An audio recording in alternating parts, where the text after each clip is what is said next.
Montana Territory, 1888. The wind howled with merciless fury across the snow-laden plains, transforming the familiar landscape into a treacherous white void.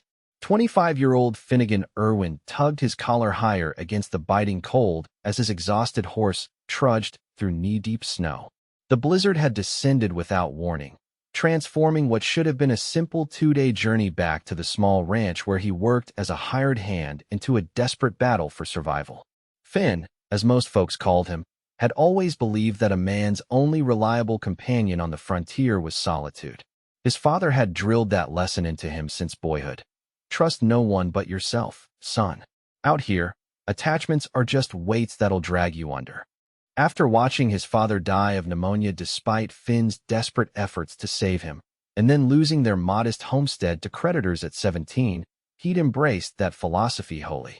8 years of drifting from ranch to ranch, taking work where he could find it, had only reinforced his conviction that the West was no place for lasting connections.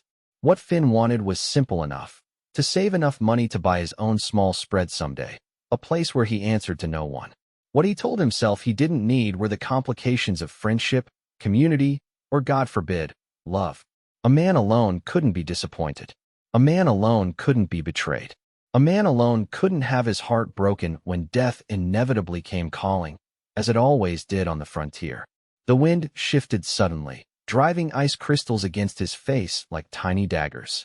His horse, a sturdy buckskin gelding named Copper, whinnied in protest as they pushed forward through the worsening storm.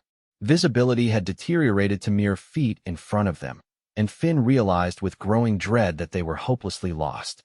The bitter cold seeped through his layers of clothing, numbing his fingers despite his thick leather gloves. Just a bit further, boy, Finn murmured to Copper, though he had no idea where they were headed. We'll find shelter soon.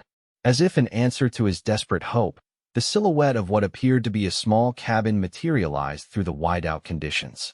Finn squinted, fearing it might be a mirage born of his increasingly muddled thoughts, but as they drew closer, the shape solidified: a trapper's cabin, abandoned from the look of it, but standing sturdy against the storm. He had just directed Copper toward this unexpected salvation when something else caught his eye: a dark shape half buried in the snow, perhaps 30 yards from the cabin. At first, he thought it might be a fallen tree, or perhaps a dead animal. Then the shape moved, ever so slightly. Whoa! Finn pulled Copper to a halt, his heart pounding. Someone was out there, collapsing in the snow. Every instinct for self-preservation told him to ignore it, to focus on his own survival. Getting himself and his horse to shelter was challenging enough without taking on another burden. His father's voice echoed in his head. The West kills the sentimental, son. But even as these thoughts flashed through his mind, Finn was already turning Copper toward the fallen figure. He couldn't leave someone to die, not if there was even the slightest chance of saving them. As he drew closer, he saw it was a woman, her body curled against the wind, half buried in the rapidly accumulating snow. Her blue riding dress was woefully inadequate for the storm, though she wore a heavy coat over it. A horse stood nearby, reins dragging in the snow, seemingly unwilling to abandon its rider. Finn dismounted, his boots sinking deep into the snow as he rushed to her side. He turned her gently, brushing snow from her face. She was young, perhaps 22, with striking features that remained beautiful even as cold had leached the color from her cheeks. Her honey-blonde hair spilled from beneath a fur-lined hat. "Ma'am, can you hear me?" he called, shaking her shoulder gently. Her eyelids fluttered, revealing eyes the color of a summer sky. "Cold," she whispered. "So cold." Without hesitation, Finn scooped her into his arms. She was lighter than he expected, though the bulky winter clothing added challenge. Her body was dangerously cold, her limbs stiff and unresponsive. "I've got you," he said, struggling back to Copper. "There's shelter just ahead." He managed to hoist her onto his horse before climbing up behind her. With one arm holding her securely against his chest, he grabbed the reins of her horse with his free hand and guided both animals toward the cabin. By the time they reached the door, the woman had slipped back into unconsciousness, her breathing shallow. Finn kicked the door open, relieved to find it unlocked. The interior was Spartan but intact. A small iron stove in one corner, a narrow bed frame with a straw-filled mattress, a rough-hewn table with 2 chairs, and little else. Dust covered every surface, but it was dry and, most importantly, out of the wind. Finn carried the woman inside and laid her gently on the bed. Working quickly, he secured the horses in a lean-to attached to the cabin's side, bringing their saddles and his gear inside. He found kindling and a small supply of split logs stacked beside the stove, left by the previous occupant or perhaps by some other traveler who'd found refuge here and honored the unwritten code of the frontier by replenishing supplies. As the fire caught and began to warm the single room, Finn turned his attention back to the woman. Her breathing was steadier now, but her skin remained frighteningly pale. He knew enough about the dangers of extreme cold to recognize she needed warmth immediately. He removed her snow-caked coat and boots, then wrapped her in the blankets from his bedroll. After placing her closer to the stove, he set about brewing coffee using supplies from his saddlebags. The familiar routine kept his hands busy while his mind churned with questions about the woman and how she'd come to be alone in such a dangerous storm. She stirred as the aroma of coffee filled the cabin, her eyes opening slowly. "Where?" she began, struggling to sit up. "Easy now," Finn said, moving to her side. "You're safe. We found an abandoned cabin just in time. Another few minutes out there, and—" He let the sentence hang unfinished. Her eyes, now alert and startlingly blue, fixed on him. "You saved my life. Anyone would have done the same," he replied, uncomfortable with her gratitude. "No," she said with surprising firmness for someone who'd been nearly frozen solid not an hour before. "They wouldn't have. Most men would have ridden past, focused on their own survival." She studied him with an intensity that made him want to look away. "I'm Helena Kincaid." "Finnegan Irwin," he replied, offering her a cup of the fresh coffee. "Most folks call me Finn." Her fingers brushed his as she accepted the cup, and he noticed they were slender but marked with calluses, not the hands of a pampered town lady. "Thank you, Finn, for stopping, for bringing me here." "What were you doing out alone in weather like this?" he asked, moving back to the stove to give himself something to focus on besides her direct gaze. "I wasn't alone when I set out," Helena explained, sipping carefully at the hot coffee. "I was traveling with two of my ranch hands, heading back from buying cattle in Miles City. The storm came on faster than we expected. We got separated in the whiteout." She paused, concern crossing her features. "They're good men. I hope they found shelter." "Your ranch hands." Finn couldn't keep the surprise from his voice. Female ranch owners weren't unheard of in Montana territory, but they were uncommon, especially someone as young as Helena appeared to be. A small, knowing smile touched her lips. "Yes, my ranch hands. The Kincaid spread has been mine since my father passed 3 years ago." Finn nodded, hiding his curiosity. Many small ranchers were struggling these days, caught between harsh winters and falling cattle prices. He'd seen more than one family operation fold under such pressures. "Once this storm passes, I'll help you find your way back," he offered, settling into the chair across from her. "And where were you headed before you found me?" she asked. "Back to the Sawyer Ranch, southwest of Bozeman. I've been working there the past few months." He didn't mention that he'd already decided to move on come spring. 8 months was about his limit at any one place. Long enough to earn a stake, not long enough to form attachments. Helena studied him over her coffee cup. "A wandering cowboy, then?" "Something like that," he admitted. The storm raged outside, rattling the cabin's windows and sending occasional drafts through the gaps in the walls. Inside, however, the stove radiated a comforting warmth that gradually thawed their bodies and loosened their tongues. As the evening wore on, they shared the provisions from Finn's saddlebags, jerky, hardtack, and a few dried apples, making a meager but welcome meal. Helena proved remarkably resilient, regaining her strength quickly. As color returned to her cheeks, Finn found himself increasingly distracted by her beauty, not just her fine features and golden hair, but the spark of intelligence in her eyes and the quiet confidence in her bearing. He caught himself staring more than once and forced his gaze away, reminding himself that come morning or whenever the storm broke, they would go their separate ways. "Tell me about your ranch," he said, as much to break the silence as to satisfy his curiosity. Helena's face lit up. "The Kincaid Ranch? It's the largest spread in Madison County, 30,000 acres along the Madison River Valley. My father started with nothing but 100 head of longhorns and a dream after the war. By the time he died, we were running 5,000 head. Pride resonated in her voice. We've weathered the worst winters and the worst markets, and we're still standing strong. Finn couldn't hide his surprise. He'd expected a modest operation, not one of the territory's major cattle empires. And you run it alone? At your age? Her expression cooled slightly. I'm 23, Mr. Irwin, hardly a child. And while I value the expertise of my foreman and ranch hands, yes, the decisions and responsibilities are mine. I meant no offense, Finn said quickly. It's just impressive is all. Her expression softened. My father made sure I knew every aspect of ranching from the time I could sit a horse. He had no sons, you see, and he wasn't the type of man to let convention dictate his daughter's future. She set down her empty cup. What about you? You said you work at the Sawyer place, but something tells me you haven't been there long. Finn shrugged. I go where the work is. No place to call home. The question struck closer than he liked. The way I see it, home is just a word people use to make themselves feel better about being stuck in one place. Helena regarded him thoughtfully. That's a lonely philosophy. It's realistic, Finn countered, stoking the fire to avoid her gaze. The West doesn't reward sentimentality. People who put down roots just have more to lose when disaster strikes. And out here, disaster always strikes eventually. Is that what happened to you? Helena asked softly. You lost something, so now you're afraid to risk having anything worth losing again. Her perception unsettled him. We should get some rest, he said, changing the subject. You take the bed. I'll make do here by the stove. Helena looked like she might press further, but instead nodded and settled back onto the bed. Good night, Finn, and thank you again for my life. Long after her breathing had deepened into sleep, Finn sat watching the fire, troubled by her words. Was he afraid? He'd never thought of his solitary existence in those terms. Practical, cautious, self-sufficient. Those were the words he used. But afraid? The suggestion prickled at his pride and stirred uncomfortable questions he'd long avoided asking himself.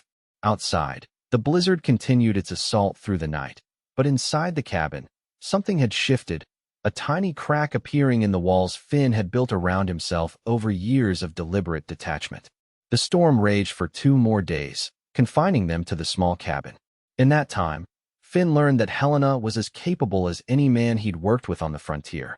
She helped tend the horses, repaired a loose shutter with deft hands, and displayed a knowledge of cattle and ranching that impressed even him.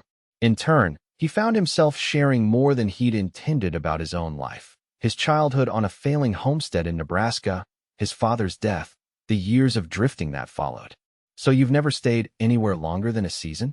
Helena asked on the evening of the second day as they sat sharing the last of his coffee. Never seen the point, Finn replied, though the answer felt less certain than it once had. Moving on means no complications.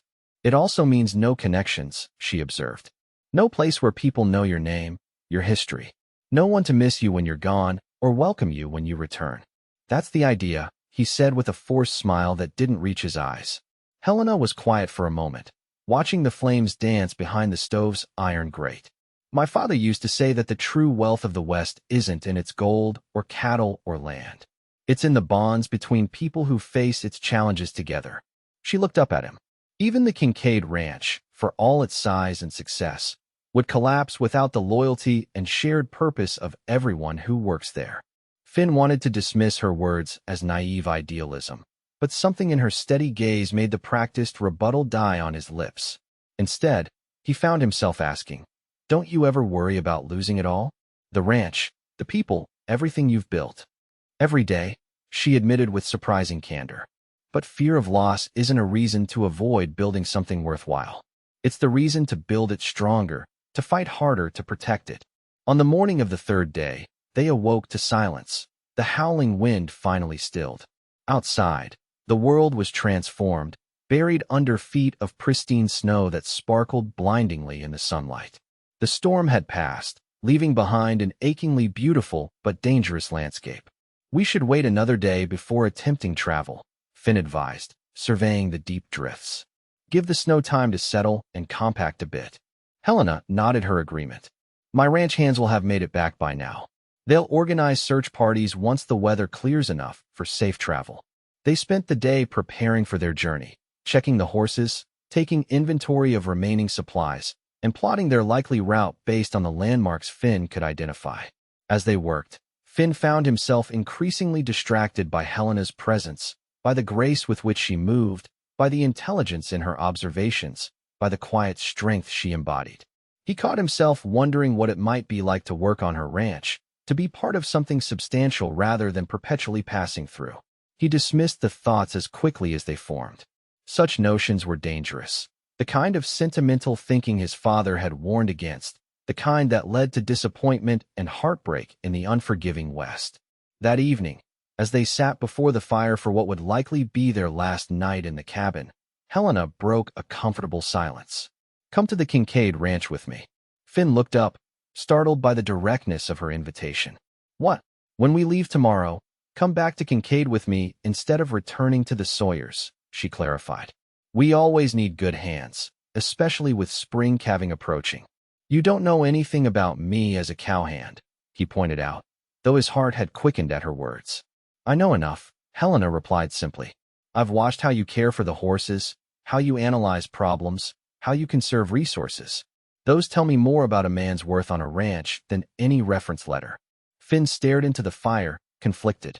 The offer was tempting, more tempting than he cared to admit. "I appreciate the offer, but I've already committed to the Sawyers through winter." It wasn't entirely true.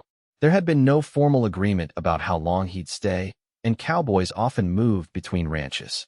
But the excuse gave him the distance he needed from a proposition that threatened the careful isolation he'd maintained for years. Helena didn't press, but the disappointment in her eyes stirred an unfamiliar discomfort in his chest. For the first time in a long time, Finn found himself wanting to reconsider a decision that had once seemed unquestionably right. The next morning dawned clear and cold. They set out early, leading their horses through the deepest drifts until they reached higher ground, where travel became easier. Helena seemed certain of their direction despite the transformed landscape, pointing out distant mountains and other landmarks with the confidence of someone who knew the territory intimately.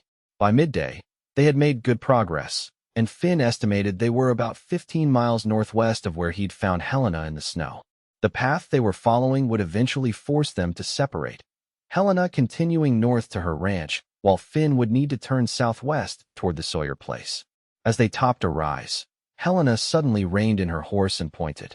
"Look there, riders coming this way." Finn shaded his eyes against the glare of sun on snow. A group of perhaps 6 horsemen was approaching from the north, still some distance away, but moving purposefully in their direction. "Your search party, I'd wager," Finn said, feeling an unexpected pang at the realization that their time together was about to end. Helena nodded, a smile brightening her features. "That's Jacob, my foreman, in the lead. I recognize his black horse." They rode down to meet the approaching riders. As the groups converged, Finn hung back slightly, watching as the men greeted Helena with evident relief and respect. The foreman, a weathered man in his 50s, removed his hat as he approached. "Miss Kincaid, thank the Lord you're safe," he said, genuine emotion roughening his voice. "We've had search parties out since the storm broke.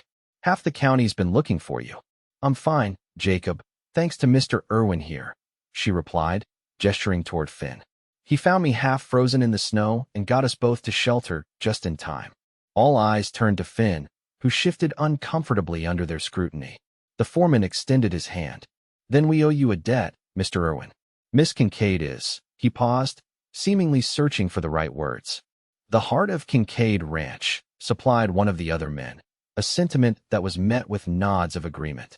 "We'd be honored if you'd return with us to the ranch," Jacob continued. "Proper hospitality is the least we can offer." Finn hesitated, looking toward the southwest where his intended path lay. The Sawyer Ranch was a 2-day ride at best in these conditions. Night would be falling soon, and the temperature with it. Logic argued for accepting the invitation, at least for the night. But it wasn't just logic that made him nod his acceptance. Something else pulled at him, a reluctance to part ways with Helena so abruptly, a curiosity about the ranch she'd described, perhaps even a small, rebellious desire to test whether his long-held convictions about attachment were as unassailable as he'd always believed. "I'd be grateful for a night's lodging before I continue on," he said finally. The relief in Helena's smile stirred something warm in his chest, something he promptly tried to ignore as they all turned their horses northward. What Finn had expected to be a modest ranch house turned out to be an impressive two-story structure of sturdy logs and stonework, surrounded by well-maintained outbuildings, bunkhouses, and corrals, a small settlement rather than a simple homestead. Smoke rose from several chimneys, and warm light spilled from windows as they approached in the gathering dusk. Even buried in snow, the Kincaid Ranch conveyed permanence and prosperity in a territory where both were hard-won achievements. As they rode into the main yard, ranch hands emerged from buildings to welcome the returning party. Finn noted with interest the evident affection and respect they showed Helena. This was no figurehead owner letting others run her inheritance. These men clearly saw her as a legitimate leader.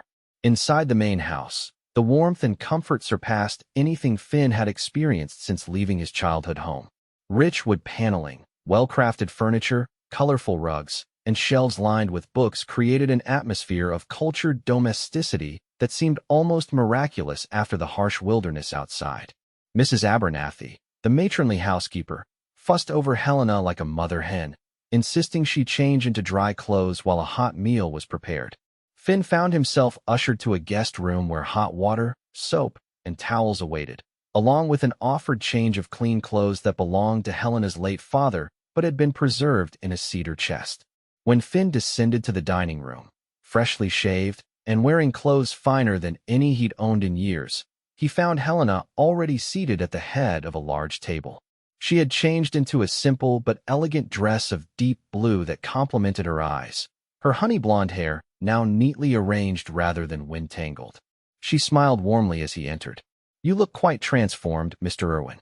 "Feel it too," he admitted, running a hand self-consciously over his clean-shaven jaw. Almost forgot what hot water and soap could accomplish. The meal that followed was attended by Helena, Finn, Jacob the foreman, and Mrs. Abernathy. The conversation flowed easily, centered mainly on ranch business, the state of the herds after the blizzard, preparations for spring calving, and reports from the various line camps. Finn observed how naturally Helena engaged with these discussions, asking insightful questions and making decisive judgments when opinions differed. After dinner, Helena invited Finn to join her in the study for coffee. The room was lined with bookshelves and dominated by a large desk covered with maps and ledgers. A fire crackled invitingly in the stone hearth. "So this is the nerve center of the largest cattle operation in Madison County," Finn said, looking around appreciatively. Helena smiled as she poured coffee into fine china cups. "One of the largest in the territory, actually. We're running close to 8,000 head now." Finn let out a low whistle. "That's a serious enterprise." "It is," she agreed, handing him a cup. "And a constant challenge. The big operations from Wyoming and Colorado are pushing north. The winters seem to grow harsher each year, and good help is always hard to find." She paused, watching him over the rim of her cup. "Especially men who understand that ranching isn't just about muscle and endurance. It's about judgment, foresight, and adaptability."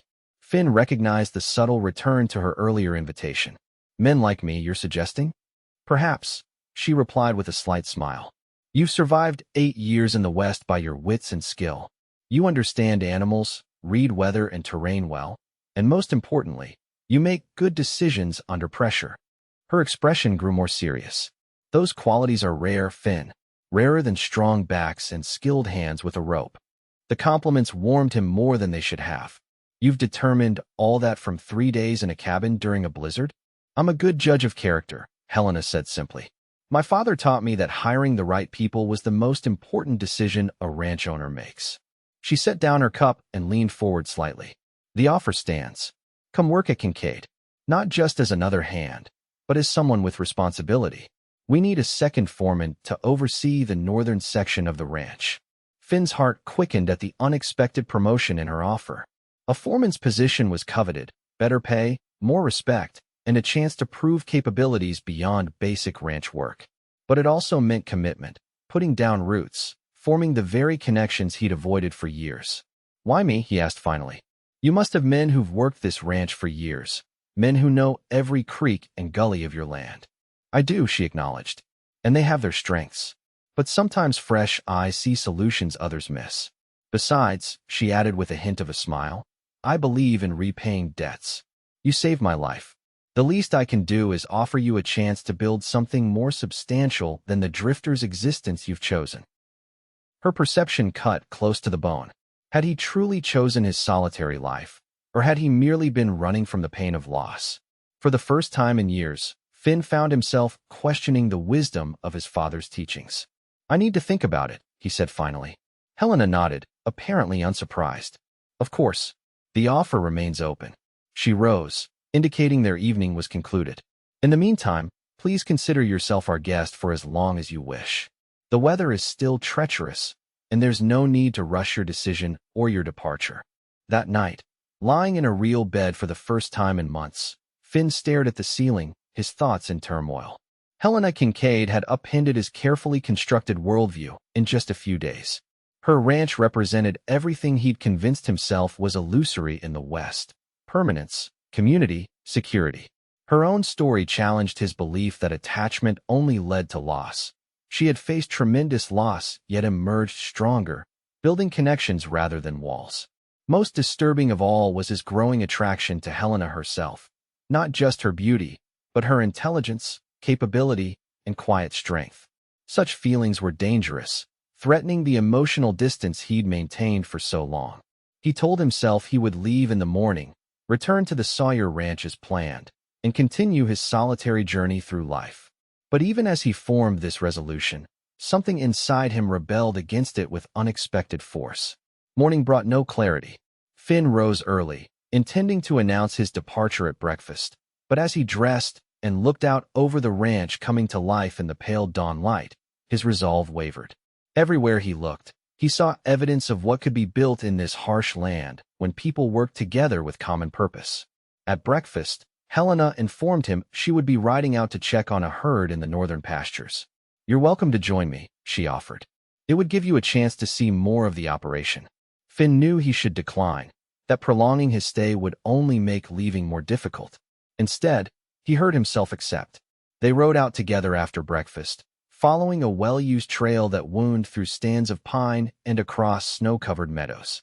Helena proved to be an exceptional horsewoman, sitting her mount with natural grace as they navigated the challenging terrain. She spoke knowledgeably about the land they passed, pointing out natural features, describing how each area was used throughout the seasons, explaining her plans for expanding water access in drier sections. By midday, they had reached a sheltered valley where several hundred cattle had gathered near a partially frozen stream. A small line cabin stood on a rise overlooking the herd, smoke curling from its chimney.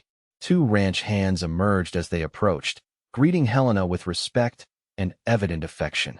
Finn watched as she dismounted and spoke with the men, asking detailed questions about specific animals, feed supplies, and conditions in the valley. Her genuine concern for both the cattle and the men who tended them was apparent in every interaction. When they remounted and rode along the edge of the herd, Helena glanced at Finn. What do you think? About the cattle? They look to be in good condition, considering the winter they've endured. About all of it, she clarified, gesturing to encompass the valley, the herd, the distant buildings of the main ranch. About Kincaid. Finn considered his answer carefully. It's impressive, more than impressive. What your father built, what you've maintained and expanded. It's the kind of success most who come west dream of, but few achieve. It wasn't just my father, Helena said, her gaze sweeping across the land. It was every person who believed in his vision enough to throw in their lot with ours. Every hand who stayed through the bad winters. Every foreman who rode fence lines in blizzards. Every cook who fed hungry men after 18-hour days. She looked directly at Finn. No one builds anything worthwhile alone out here. That's the truth my father understood, and the one I've tried to honor. Her words struck at the heart of Finn's philosophy. For 8 years, he'd convinced himself that self-reliance was the only safe path in the West, that connections were liabilities rather than assets. Yet here before him stood living proof of the opposite truth, that mutual reliance created strength rather than vulnerability. As they rode back toward the main ranch, a snowshoe hare darted across their path, startling Helena's horse.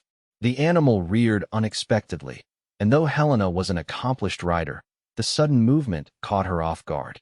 She tumbled backward from the saddle, landing hard in the snow. Finn was off his horse in an instant, rushing to her side. "Helena, are you hurt?" She grimaced, trying to sit up. "My ankle. I twisted it badly." Finn helped her into a sitting position, then gently examined her ankle. It was already beginning to swell.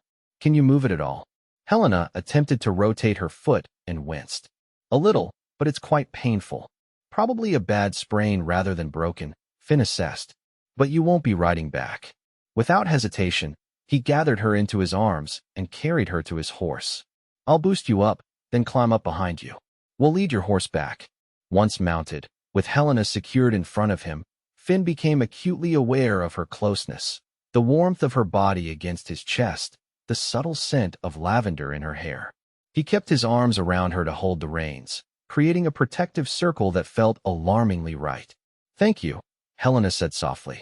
"It seems you're making a habit of rescuing me." "Just fortunate timing," Finn replied, trying to ignore the quickening of his pulse. "Is it fortune, I wonder," she mused, "or something more deliberate that keeps bringing us together?" The question hung between them, layered with meaning Finn wasn't ready to acknowledge. He remained silent as they continued toward the ranch, but his mind was anything but quiet. By the time they reached the main house, Finn had made his decision. After helping Helena inside and ensuring Mrs. Abernathy would tend to her ankle, he sought out Jacob in the barn. "I've been considering Miss Kincaid's offer," Finn said without preamble. The foreman looked up from the saddle he was repairing. "Have you now?" "Yes," Finn nodded. "I'd like to accept, if it's still open." Jacob studied him for a long moment. "It's open. Miss Kincaid doesn't make offers lightly." He set aside his tools and extended his hand. "Welcome to Kincaid Ranch, Mr. Irwin. But I should warn you, this isn't just any ranch, and she isn't just any employer." Meaning those of us who work here do it for more than wages," Jacob replied. "We believe in what she's building, and we're loyal to her because she's earned that loyalty 100 times over." His weathered face grew serious. "If you're looking for just another job to tide you over until wanderlust strikes again, this isn't the place for you." Finn met the foreman's gaze steadily. "I understand." "Do you?" Jacob asked. "Because Miss Kincaid sees something in you, something worth investing in. I'd hate to see her disappointed." The words struck Finn with unexpected force. He hadn't considered that his pattern of detachment might hurt others beyond himself. "I don't intend to disappoint her," he said, finding he meant it more sincerely than he'd anticipated. The next few weeks passed in a whirlwind as Finn settled into his new position. Helena's ankle healed quickly, and she insisted on personally showing him the northern section of the ranch he would oversee. The territory was vast and challenging, rugged slopes rising to pine-covered mountains, hidden valleys still deep with winter snow, miles of fence lines vulnerable to both weather and wildlife. Finn threw himself into learning every aspect of his new responsibilities. He rode out with the various hands assigned to his section, getting to know both the men and the land they tended. He studied the ranch's ledgers and maps in the evenings, often sitting with Helena in her study as she explained the history and future plans for each area. These evening conversations gradually extended beyond ranch business. Helena spoke of her childhood on the frontier, of her mother's death when she was 12, of her father's determination that she would inherit not just his land, but his knowledge. In turn, Finn found himself sharing more about his own past, the homesteading failures that had embittered his father, the harsh lessons of survival that had shaped his outlook on life. "Your father taught you to be alone," Helena observed one evening as they sat before the fire. "Mine taught me to build connections. And look where those lessons led us," Finn replied. "Your father's teachings built all this." He gestured to encompass the ranch. "Mine left me with nothing but the ability to walk away unscathed." "Are you so certain you've remained unscathed?" Helena asked softly, her perceptive gaze unsettling him. Before he could formulate a response, she continued, "Besides, you're here now, aren't you? Building something new?" The question lingered between them, charged with implications neither was quite ready to voice. As winter gave way to spring, Finn found himself more integrated into ranch life than he'd been anywhere in years. The hands under his supervision came to respect his fair treatment and willingness to work alongside them in the most challenging tasks. Jacob acknowledged his contributions with increasing approval. And Helena, Helena's presence in his daily life became both a comfort and a complication. Their working relationship was built on mutual respect and shared goals for the ranch's success. But beneath that professional partnership, something deeper was taking root, a connection that increasingly tested Finn's long-held conviction that emotional attachments were best avoided. Spring brought calving season, with its relentless demands and round-the-clock vigilance. Finn worked tirelessly, often spending nights in the calving sheds, helping deliver new life into the world. Helena frequently joined these efforts, her capability and endurance matching any man's as they pulled calves, tended to distressed mothers, and ensured the newborns received proper care. During one particularly difficult night, they worked together to save a heifer struggling with her first calf. The birth was complicated, requiring both their efforts to turn the calf and assist the exhausted mother. When the newborn finally slipped into the world, both Finn and Helena were spattered with blood and amniotic fluid, exhausted but triumphant. As the wobbly calf took its first breath and the mother began licking it clean, Helena turned to Finn with a smile that transformed her tired face. "This is why we do it," she said softly. "This moment right here." Something shifted in Finn's chest, a recognition that the satisfaction he felt wasn't just about a job well done, but about being part of something larger than himself, about creating and preserving life alongside someone who understood its value as he did. Without thinking, he reached out and brushed a strand of hair from her face, his hand lingering against her cheek. Helena went still, her eyes meeting his in the lantern light. The moment stretched between them, taut with unspoken feelings. Then a commotion from another stall broke the spell, another cow beginning labor, and they stepped apart, returning to their duties with a new awareness humming between them. As spring advanced into early summer, rumors began to circulate about a wealthy cattle syndicate from Wyoming buying up smaller ranches in the territory.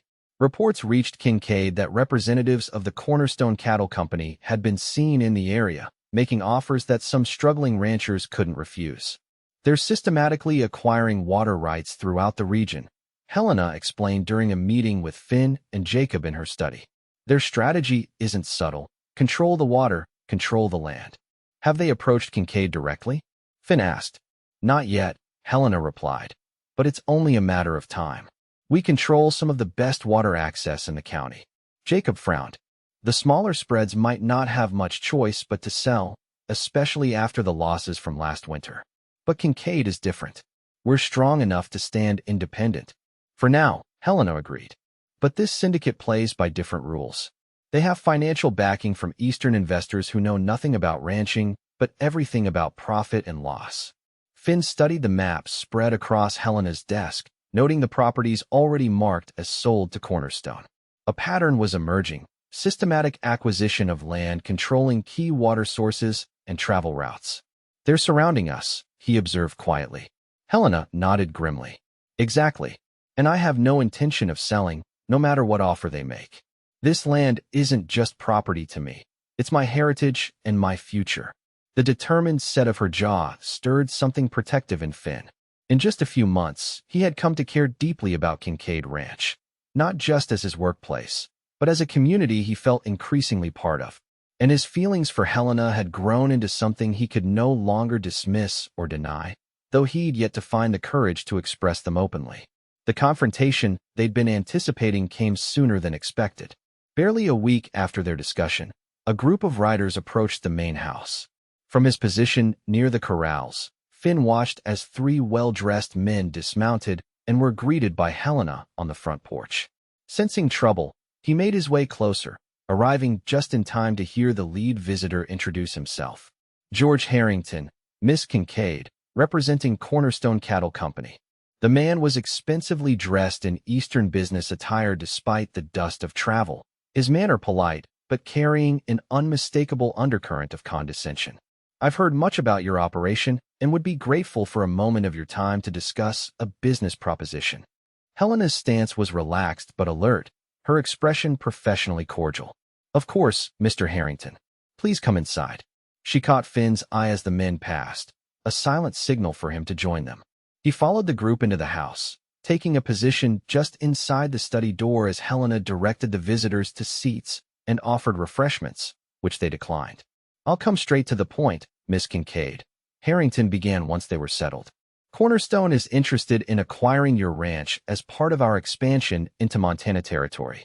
We're prepared to make a very generous offer, significantly above market value. Helena's expression remained impassive. I appreciate your directness, Mr. Harrington, but Kincaid Ranch is not for sale. Harrington seemed unsurprised by this initial rejection. Perhaps you'd at least consider hearing the specifics of our offer before deciding. We're prepared to pay $150,000, cash, for the full property and all associated assets. Finn couldn't help the slight widening of his eyes.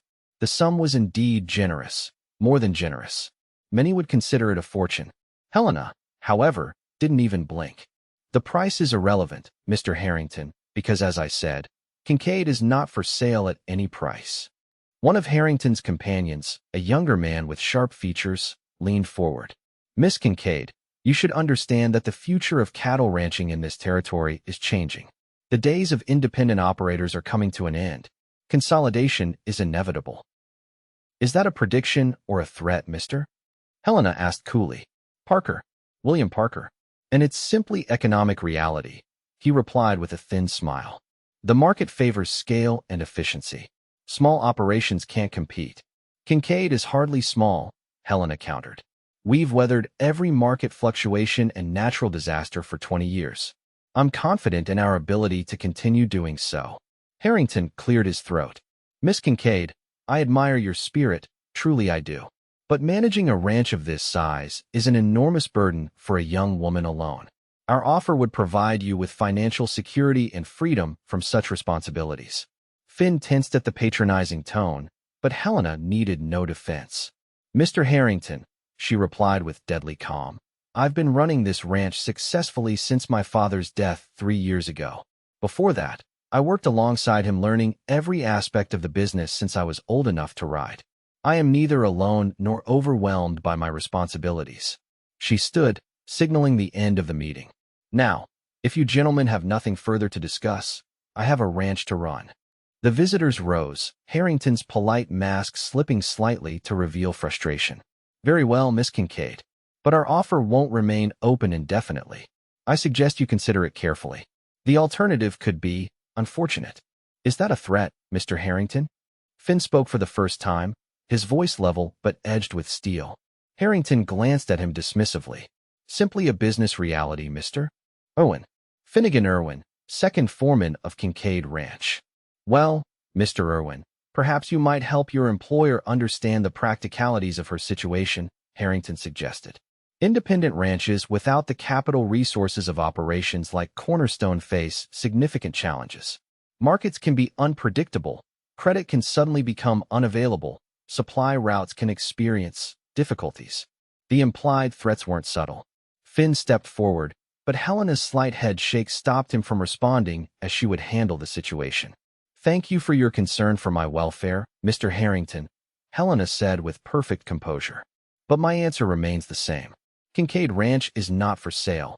Not today, not tomorrow, not ever. Jacob will show you out. As if on cue, the head foreman appeared at the study door, his weathered face expressionless as he gestured for the visitors to follow him. When they had gone, Helena sank into her chair, the firm set of her shoulders finally relaxing. That was just the opening salvo, she said quietly. Finn moved to the window, watching as the 3 men mounted their horses and rode away. You think they'll escalate? I know they will, Helena replied. Companies like Cornerstone don't accept rejection gracefully. They've likely already purchased the mortgage notes on several neighboring properties from banks in Helena or Bozeman. When they call those notes due suddenly, those ranchers will have no choice but to sell. But Kincaid is free of debt, Finn said, turning back to her. Your father made sure of that. Helena nodded. Which means they'll try other tactics. Restricted access to water where our boundaries meet properties they've acquired. Problems with cattle drives to market. Maybe even more direct methods. The possibilities hung in the air between them, sobering in their implications. Finn felt a surge of protectiveness toward both Helena and the ranch that had become more of a home to him than any place since his childhood. Whatever comes, he said with quiet intensity, you won't face it alone. Helena's eyes met his, vulnerability showing through her composed exterior for just a moment. "I know," she said softly. The next few weeks proved Helena's predictions accurate. News reached them of 3 neighboring ranches suddenly facing loan foreclosures, with Cornerstone conveniently appearing to purchase the properties at reduced prices.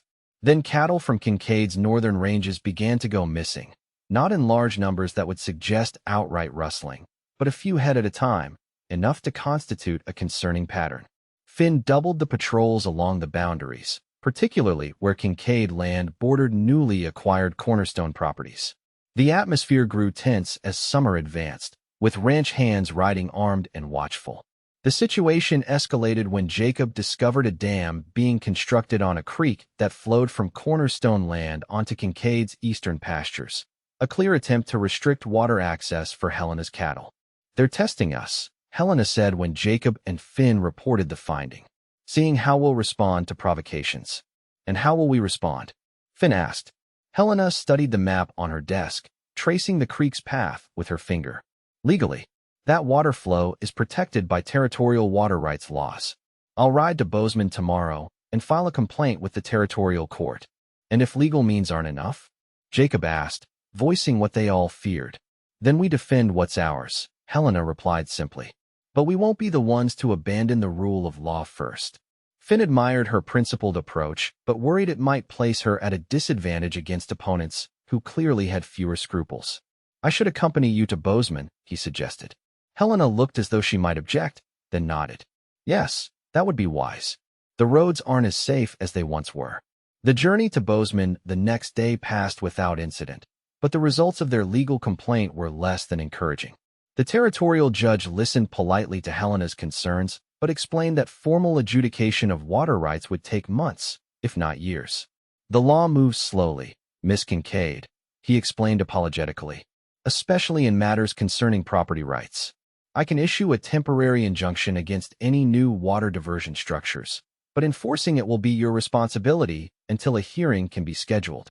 As they rode back toward the ranch, Helena's frustration was evident. "They're counting on exactly this," she said. "The law exists but can't be quickly enforced. By the time legal remedies are available, the damage will be done." Finn rode beside her, equally troubled. "So we're left to enforce our rights ourselves, which is precisely what they want. To provoke a conflict they can frame as Kincaid aggression against legitimate business interests." Helena glanced at him, approval in her eyes. "Exactly. It's a carefully constructed trap. Then we need to be equally careful in how we respond," Finn said thoughtfully. "We defend our rights firmly, but avoid anything that could be construed as initiating violence." They were still several miles from the ranch when they spotted a rider approaching rapidly from the direction of Kincaid. As the figure drew closer, Finn recognized Ty Wilson, one of the younger hands assigned to his section. The young cowboy reined in hard as he reached them, his horse lathered from hard riding. "Miss Kincaid, Mr. Irwin, thank God I found you. There's trouble at the ranch." Helena went rigid in her saddle. "What kind of trouble, Ty?" "Cornerstone men," the young hand explained breathlessly. "About 15 of them rode in, armed. They've taken over the main house, saying they're executing possession based on some paper they claim gives them legal right to the property. Jacob tried to intervene, and they beat him pretty bad. They're holding him and Mrs. Abernathy in the house." Finn felt cold rage building as the young man spoke. "Was anyone else hurt?" "No, sir. Most of the boys were out with the herds. I was in the north pasture when I saw the riders approaching and circled around to get a look. When I saw what was happening, I figured I'd better try to find you and Miss Kincaid before riding back in." "Good thinking, Ty," Helena said, her voice steady despite the alarming news. "How many of our men are nearby?" "The East Section crew was heading in when I left. That's 6 men. Maybe another 8 or 9 scattered across the closer pastures." Finn calculated quickly. "So potentially we could gather 15 or 16 of our people within a few hours. That matches their numbers, but they've got the advantage of holding the ranch house and hostages." Helena's expression was resolute. "This is nothing but armed theft, and we all know it. Whatever paper they're claiming to have is a fraud. Likely they forged a bill of sale or transfer deed," Finn agreed. "They're gambling that by taking physical possession, they can create enough confusion about ownership to force a protracted legal battle. one they're better equipped to sustain with their financial resources. I won't let them steal what my father built, Helena said with quiet intensity. What we've all built together. Finn nodded, already formulating a plan. Ty, ride back, but stay clear of the main ranch. Gather as many of our men as you can find and have them assemble at the line cabin in Willow Creek Valley. Tell them to come armed, but to wait for orders. No one is to approach the main ranch until we have a plan. Yes, sir, the young cowhand replied, already turning his horse. And Ty, Helena added, make sure word spreads to all our people. I want everyone accounted for and safe. As the rider galloped away, Finn turned to Helena. We should make for the Willow Creek cabin ourselves. It's defensible and gives us a place to gather and plan. Helena's eyes were fixed on the distant outline of hills that concealed her ranch. They won't expect us to know what's happened until we ride in. That gives us one advantage at least. It does, Finn agreed. But we need to be smart about this. A direct confrontation plays into their hands. They want violence they can blame on us. I know, Helena said, her voice tight with controlled emotion. But I won't abandon my people or my land. Finn reached across the space between their horses and placed his hand over hers where it gripped the reins. No one's suggesting that. We'll get them back, all of them. Helena's fingers turned to grasp his briefly, the touch communicating more than words could express. In that moment, Finn realized with perfect clarity that he would risk anything to protect this woman and the world she had created, a world that had, against all his expectations, become his home too. By nightfall, they had assembled 14 of Kincaid's hands at the Willow Creek cabin. The men were angry but disciplined, waiting for direction rather than rushing headlong into conflict. Finn was proud of their restraint and their evident loyalty to Helena, who moved among them with calm authority, checking on each man personally. As darkness settled over the valley, Finn, Helena, and the most experienced hands gathered around a rough table to plan their response. We need information before we can act, Finn began. We don't know exactly how many men they have, how they're deployed, or the condition of the hostages. I can get close enough to see, offered Pete Lawson, an older hand known for his tracking skills. They won't spot me. Helena nodded. Good. But observation only. No engagement. What about the law? Asked another hand. Can't we ride for the sheriff? Sheriff Tate is 3 days' ride away in Virginia City, Helena replied. And even if we could reach him quickly, he has limited jurisdiction over property disputes. They're counting on that. This ain't no property dispute, growled one of the older hands. It's armed robbery. You and I know that, Helena agreed. But they've crafted this to create legal ambiguity. They want to force a situation where possession becomes 9/10 of the law. Finn studied the rough map of the ranch they'd sketched on a sheet of paper. Our priority has to be the safety of Jacob and Mrs. Abernathy. Once they're secure, we can deal with removing these interlopers from the property. The discussion continued as they formulated a plan that balanced caution with the urgency of the situation. Pete would scout the ranch under cover of darkness, returning with intelligence that would guide their next steps. Based on his findings, they would attempt to extract the hostages before confronting the Cornerstone men directly. As the men dispersed to prepare, Helena stepped outside the cabin. Finn followed, finding her staring up at the star-filled sky, her profile silver in the moonlight. We'll get through this, he said quietly, moving to stand beside her. I know, she replied. I'm not afraid for myself. But Jacob and Mrs. Abernathy. Her voice trailed off. They're strong people, Finn reminded her. And Cornerstone won't risk serious harm to hostages. That would turn even their political allies against them.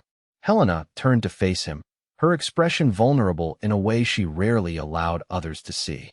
In just a few hours, they took everything my father spent a lifetime building. Everything I've fought to preserve since his death. They haven't taken it yet, Finn corrected gently. And they won't. Not while any of us can stand. The fierce certainty in his voice seemed to reach something deep within her. Helena stepped closer, her eyes searching his face. When you first came to Kincaid, I wondered if you'd stay.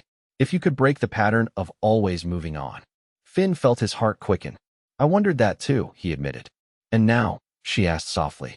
Now I know there are some things worth putting down roots for. Some things worth fighting for. He paused, gathering courage for words he'd never expected to speak. Some people worth loving. The last word hung between them, changing everything. Helena's breath caught, and for a moment she simply stared at him, as though ensuring she'd heard correctly. "Finn," she whispered finally, reaching up to touch his face. "I never thought." Whatever she might have said was interrupted by the approach of Pete, returning from his scouting mission. Helena stepped back reluctantly as the older hand joined them. "What did you find?" Finn asked, forcing his mind back to the immediate crisis. Pete's report was detailed and concerning. 17 Cornerstone men occupied the main ranch buildings, with sentries posted at regular intervals. Jacob and Mrs. Abernathy were being held in the study, guarded but apparently unharmed beyond Jacob's initial beating. The Cornerstone men had established themselves comfortably, clearly planning for an extended occupation. "They're acting like they own the place," Pete concluded with disgust. "Drinking Miss Kincaid's whiskey, sleeping in the bunkhouses, using the facilities like they belong there." Finn glanced at Helena, seeing the cold anger in her eyes. "Did you identify their leader?" "That Parker fella who came with Harrington before," Pete replied. "He's giving the orders. Harrington himself wasn't there that I could see." "Of course not," Helena said bitterly. "He keeps his hands clean while others do the dirty work." Based on Pete's intelligence, they refined their plan. A small team led by Finn would approach the ranch under cover of pre-dawn darkness, focusing on extracting the hostages through a back entrance to the house that Pete had confirmed was less heavily guarded. Once Jacob and Mrs. Abernathy were safely away, the main force of Kincaid hands would confront the interlopers directly. "Remember," Helena instructed as the men prepared, "we want no bloodshed if it can possibly be avoided. These men will face territorial justice for their actions, but only if we maintain the moral and legal high ground." The men nodded solemnly, though Finn could see the barely contained fury in their eyes. These were not just employees defending their workplace. They were men protecting their home and the woman they respected as both employer and friend. As the rescue party prepared to depart in the darkest hours before dawn, Helena pulled Finn aside. "I should be going with you," she said, the frustration clear in her voice. Finn shook his head. "You're too valuable to risk in the initial approach. If something goes wrong, I should be there," she interrupted. "These are my people in danger because of me." "Because of Cornerstone's greed," Finn corrected firmly. "Not because of you. And the best way to help them now is to let us extract them as planned, then lead the full response once they're safe." Helena held his gaze for a long moment, then nodded reluctantly. "Be careful," she said softly. "All of you." The infiltration went more smoothly than Finn had dared hope. Under the cover of darkness, he led Pete and 2 other experienced hands in a careful approach to the main house. The Cornerstone sentries, growing complacent in the quiet hours before dawn, had grown lax in their vigilance. One was dozing at his post. Another had wandered away to relieve himself. Using hand signals, Finn directed his men to positions surrounding the rear entrance to the house. Pete slipped forward like a shadow, working on the lock with the skill of someone who had not always lived entirely within the law. Within minutes, they were inside, moving silently through the familiar kitchen toward the study where the hostages were held. A single guard sat outside the study door, chin drooping toward his chest as he fought sleep. Pete approached from behind, clamping one hand over the man's mouth while pressing the barrel of his revolver firmly against his temple with the other. "Not a sound," Pete whispered harshly. "Where's the key to this door?" The terrified guard fumbled in his pocket, producing a key that Finn took and carefully inserted in the lock. The door swung open to reveal Jacob sitting beside Mrs. Abernathy on a small sofa. The foreman's face was bruised and swollen, one eye nearly shut, but he rose quickly at the sight of Finn. "About time," he muttered, helping Mrs. Abernathy to her feet. "Are you able to move?" Finn asked, noting how the older man favored his right side. "I've had worse from disagreements with ornery steers," Jacob replied grimly. "Let's get out of here." They bound and gagged the guard, then retraced their steps through the house. The escape seemed almost too easy until they reached the kitchen, where they found 2 Cornerstone men who had entered to prepare an early breakfast. The ensuing brief struggle was silent but intense, ending with the 2 men unconscious and secured like their companion. Outside, they moved swiftly through the pre-dawn shadows toward the tree line where horses waited. Only when they were a safe distance from the ranch did Finn allow himself to breathe freely. The first phase of their plan had succeeded. Now came the more difficult confrontation. They rejoined Helena and the main group of Kincaid hands as the eastern sky began to lighten. The reunion was emotional but brief, with Helena embracing Mrs. Abernathy and then clasping Jacob's hands, her expression a mixture of relief and anger at his evident mistreatment. "Now we take back what's ours," she said with quiet determination. As they had planned, the Kincaid forces approached the main ranch openly as the sun cleared the horizon. Helena rode at their head, Finn and Jacob flanking her, with 14 armed ranch hands arrayed behind them. They halted in the main yard, facing the house where Parker and several armed men had emerged onto the porch, alerted by the sentries. "William Parker," Helena called, her voice ringing clear in the morning air. "You are trespassing on Kincaid land. You and your men will depart immediately, or you will be removed." Parker stepped forward, a document in his hand. "Miss Kincaid, I believe you misunderstand the situation. I have here a deed of sale transferring ownership of this property to Cornerstone Cattle Company, signed and notarized in Bozeman." "A forgery," Helena replied coldly. "As you well know." Parker shrugged, seemingly unconcerned. "The courts will determine that in due course. Until then, possession remains with us. I suggest you and your employees depart before this situation becomes unnecessarily violent." Finn noticed Parker's men spreading out, hands hovering near their weapons. The confrontation was balanced on a knife's edge. Helena remained calm, her posture straight and proud in the saddle. "Mr. Parker, I have here." She withdrew a folded document from her coat. "A telegram from Judge Hollister of the Territorial Court, ordering all parties to maintain the status quo of ownership until a full hearing can be conducted. That means you leave and I stay." Parker's expression flickered with uncertainty for the first time. "I see no official telegram. It was delivered to the Willow Creek Telegraph office yesterday," Helena replied smoothly. "Fortunately, the operator is a friend who made sure it reached me despite your attempt to isolate this ranch." Finn kept his face impassive, hiding his admiration for Helena's bluff. There had been no telegram, but Parker had no way to verify that immediately. Furthermore, Helena continued, pressing her advantage, "Sheriff Tate has been summoned and is en route with territorial marshals.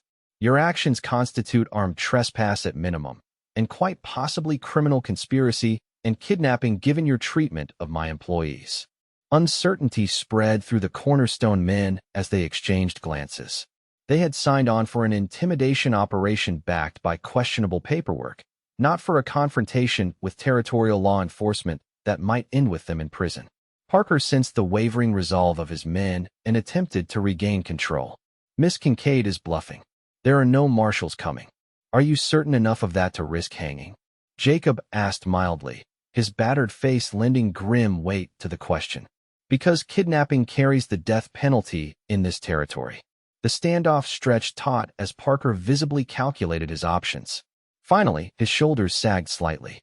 "We'll withdraw for now," he announced, pending legal clarification of ownership. "But this matter is far from settled, Miss Kincaid." "On that we agree," Helena replied evenly. "You have 1 hour to vacate Kincaid property completely. Any man remaining after that time will be considered a trespasser and treated accordingly." The next hour passed in tense silence as the Cornerstone men gathered their belongings and mounted up. Parker was the last to leave, pausing before Helena with a cold smile. "This isn't over," he said quietly. "Cornerstone always gets what it wants in the end." "Not this time," Finn replied before Helena could respond. "Not this ranch. Not ever." Parker's gaze shifted to Finn, assessing and calculating. "The loyal foreman," he observed with a thin smile. "I wonder if your loyalty would remain so steadfast if you knew everything about the woman you're defending so fiercely." Finn felt a chill at the man's tone, but kept his expression neutral. "I know everything I need to know." "Do you?" Parker asked softly. "Did you know, for instance, that the revered Thomas Kincaid wasn't the noble pioneer his daughter portrays him as? That the foundation of this ranch was built on blood?" Helena's face had gone pale. "That's enough, Parker. You've said your piece. Now leave." Parker mounted his horse, looking down at them with malicious satisfaction. "Ask her about Echo Canyon, Mr. Irwin. Ask her about what happened to the original settlers of this land." With that parting shot, he wheeled his horse and rode away, following his men. The Kincaid hands watched until the last of the Cornerstone men had disappeared from sight before breaking into relieved cheers and congratulations. Helena accepted their good wishes with grace but seemed distracted, her eyes repeatedly drawn to the horizon where Parker had vanished. As the men dispersed to secure the ranch and assess any damage, Finn approached Helena where she stood alone on the porch. "What did Parker mean about Echo Canyon?" he asked quietly. Helena's eyes met his, troubled and uncertain. "Not now, Finn. Please, let's just be grateful we've won this round." "Helena," he pressed gently. "If there's something I should know—" "There is," she interrupted. "And I'll tell you. But first, let me have this victory. Let us have this moment of relief before the next battle begins." Finn nodded, respecting her request though concern lingered. Whatever secret Parker had alluded to, it clearly disturbed Helena deeply. But it could wait. For now, they had reclaimed her home and ensured the safety of her people. The rest would come in time. The following days were consumed with reinforcing the ranch's security and preparing for the legal battle they knew would follow. Helena sent riders to Virginia City with formal complaints against Cornerstone, detailing the armed occupation and the forgery of documents. She also dispatched telegrams to her attorneys in Helena and Bozeman, mobilizing legal resources for the fight ahead. Finn threw himself into reorganizing the ranch's defenses, establishing regular patrols of the boundaries, and implementing a system of signals to quickly alert the main house of any approaching threat. The hands embraced these measures with grim determination, their loyalty to Helena and Kincaid Ranch only strengthened by the recent crisis. Throughout these preparations, Finn was acutely aware of an unresolved tension between himself and Helena. Their almost confession on the night of the rescue hung between them, neither willing to return to that vulnerable moment while the ranch's future remained uncertain. And beneath that, Parker's cryptic reference to Echo Canyon created a subtle barrier, a secret Helena was not yet ready to share. A week after the confrontation, legal papers arrived from Cornerstone's attorneys, formally challenging Helena's ownership of specific water rights and boundary lands. The strategy was clear. Unable to take the entire ranch by force, they would attempt to strangle it piece by piece through protracted legal battles. "They're trying to bleed us dry through legal fees and tied-up resources," Helena explained as she and Finn reviewed the documents in her study. "It's a common tactic, drag out litigation until the smaller party can no longer afford to fight." "Except you're not as small or vulnerable as they anticipated," Finn observed. Helena smiled grimly. "No, but even Kincaid has limits. This fight could take years and cost thousands." She set down the papers with a sigh. "Sometimes I wonder if my father anticipated the changes coming to the territory. If he knew how much harder it would become to remain independent." The mention of her father reminded Finn of Parker's taunt. He hesitated, then decided directness was the only approach. "Helena, it's time you told me about Echo Canyon. Whatever it is, it won't change how I feel about you or this ranch." But Parker thought it would, which means Cornerstone might try to use it against us. Helena was silent for a long moment, her gaze fixed on her father's portrait hanging above the fireplace. Finally, she rose and moved to a cabinet, withdrawing a bottle of whiskey and 2 glasses. "You're right," she said, pouring a measure into each glass and handing one to Finn. "You should know, especially now." She took a small sip, as if gathering strength. Echo Canyon lies in the northern section of the ranch, a narrow valley with exceptionally fertile grazing land and a year-round spring. It was the first place my father claimed when he arrived in the territory in 1867. Finn nodded, familiar with the location though he'd never heard anything unusual about it. "What most people don't know," Helena continued, "is that when my father found Echo Canyon, it wasn't unclaimed land. A group of homesteaders had already settled there, 3 families working together to establish farms." Her voice grew quieter. "My father wanted that land, particularly the water source. He approached them with an offer to buy, which they refused. They'd already invested too much in making the land productive to consider selling." Finn felt a growing unease as he anticipated where the story might be heading. "A month later, the settlement was attacked," Helena said, her eyes fixed on some distant point. The official report blamed hostile Indians, but there were no tribes actively raiding in the area at that time. She looked directly at Finn. "My father hired men to drive those families out. They burned the homesteads and killed anyone who resisted. 7 people died that night, including 2 children. The silence that followed was heavy with the weight of her revelation. Finn struggled to reconcile this account with the honorable rancher Thomas Kincaid was reputed to have been. "How do you know this?" he asked finally. "My father told me himself, near the end of his life," Helena replied. "He wanted no secrets between us when I inherited the ranch. He said understanding the true cost of building Kincaid would help me protect it." Her hands tightened around her glass. He wasn't proud of what he'd done, but he never truly regretted it either. In his mind, the territory was a place where only the ruthless survived. "And what do you think?" Finn asked carefully. Helena met his gaze squarely. "I think my father committed murder for profit, and nothing can justify that. I think Kincaid Ranch began with a terrible sin that can never be fully atoned for." Her voice strengthened. "But I also think the ranch has become something more than its origins. A community that supports dozens of families, that operates with integrity now even if it didn't begin that way." Finn absorbed this, understanding now why Parker believed the revelation might drive a wedge between them. "Have you ever tried to make amends to the survivors or their descendants?" "I've tried to find them," Helena admitted. "But records from that time are sparse. I don't even know all their names." She set down her glass. "Every year, I set aside a portion of the ranch's profits for a fund. Originally, I intended it for restitution if I ever located the families. Now it supports orphans and widows throughout the territory, a poor substitute, but the best I can do." Finn reached across the desk and took her hand. "Thank you for telling me. Does it change how you see Kincaid? How you see me?" she asked, vulnerability evident in her question. "It changes how I understand the ranch's history," Finn answered honestly. "But no, it doesn't change how I feel about you or my commitment to this place."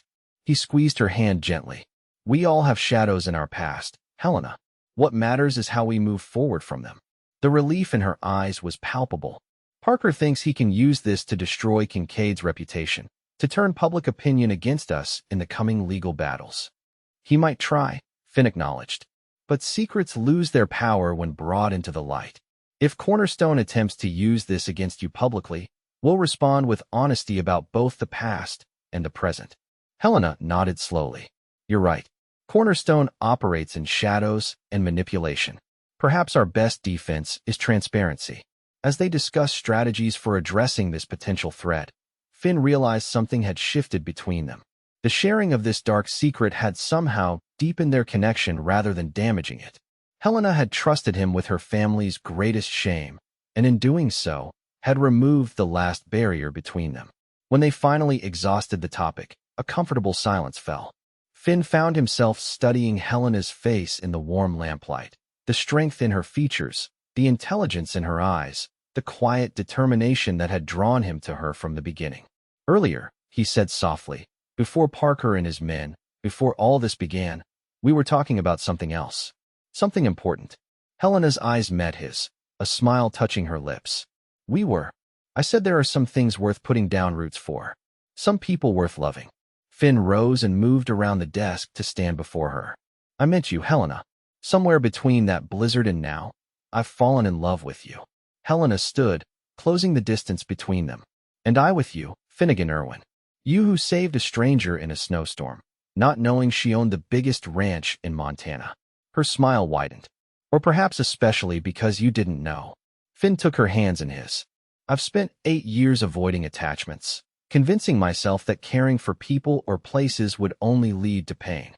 You've shown me how wrong I was, that real strength comes from connection, not isolation. And you've shown me that I don't have to carry the weight of Kincaid alone," Helena replied softly. "That sharing burdens doesn't make them heavier, but lighter." As the lamplight cast golden shadows across the study, Finn drew Helena gently into his arms. Their first kiss was tender yet certain, the meeting of 2 people who had found in each other not just love, but a shared purpose and vision. The legal battle with Cornerstone stretched through the summer and into autumn, with Helena dividing her time between managing the ranch and traveling to court hearings in Bozeman and Helena. As she had predicted, Cornerstone attempted to use the Echo Canyon incident to discredit her, but Helena chose to address the allegations directly and publicly. acknowledging the ranch's troubled origins while emphasizing her efforts to operate with integrity and to make what amends she could for the past. This approach disarmed Cornerstone's attorneys, who had expected denials they could disprove. More importantly, it resonated with the territorial judge overseeing the case, who commended Helena's honesty and dismissed Cornerstone's most aggressive claims against the ranch. By the first snowfall of winter, the most immediate legal threats had been resolved in Kincaid's favor. Though smaller boundary disputes remained pending, the ranch's essential water rights and core lands were secure. Cornerstone, facing unexpected resistance and public scrutiny of their tactics, began shifting their acquisition efforts to other parts of the territory. On a crisp December evening, as snow fell gently outside, Finn and Helena stood before the main house, surrounded by ranch hands and their families. The entire Kincaid community had gathered to witness their wedding, a celebration that marked not just the union of two people, but the preservation of the ranch they had fought together to protect. As they exchanged vows, Finn reflected on the journey that had brought him to this moment. 8 years of solitary wandering had ended when he spotted a figure in the snow and made the choice to stop rather than ride on. That single decision had altered the course of his life in ways he could never have imagined. "I now pronounce you husband and wife," declared the minister who had ridden out from Bozeman for the occasion. As Finn kissed his bride to the cheers and applause of the assembled community, he felt a sense of homecoming more profound than any he had ever known. Later, as they stood together on the porch watching the celebration continue in the yard, Helena leaned against him contentedly. "Do you ever think about how different things might have been if you hadn't found me in that blizzard?" she asked. Finn tightened his arm around her waist. "Sometimes, but I prefer to think that we would have found each other somehow, some way. Even you, the determined loner," she teased gently. "Even me," he acknowledged with a smile. "Though I might have taken considerably longer to admit what I was feeling." Helena turned in his arms to face him, her expression growing serious. "Thank you for staying, Finn. For choosing to put down roots here, with me. Thank you for showing me that I could," he replied simply. "That the risk of caring is worth the reward." As snow continued to fall softly around them, transforming the ranch into a winter wonderland, Finn kissed his wife again, marveling at how completely his life had changed in less than a year. The man who had once believed that attachment only led to loss had found instead that true strength lay in connection. In the family he was building with Helena, in the community they nurtured together, in the land they would steward for generations to come.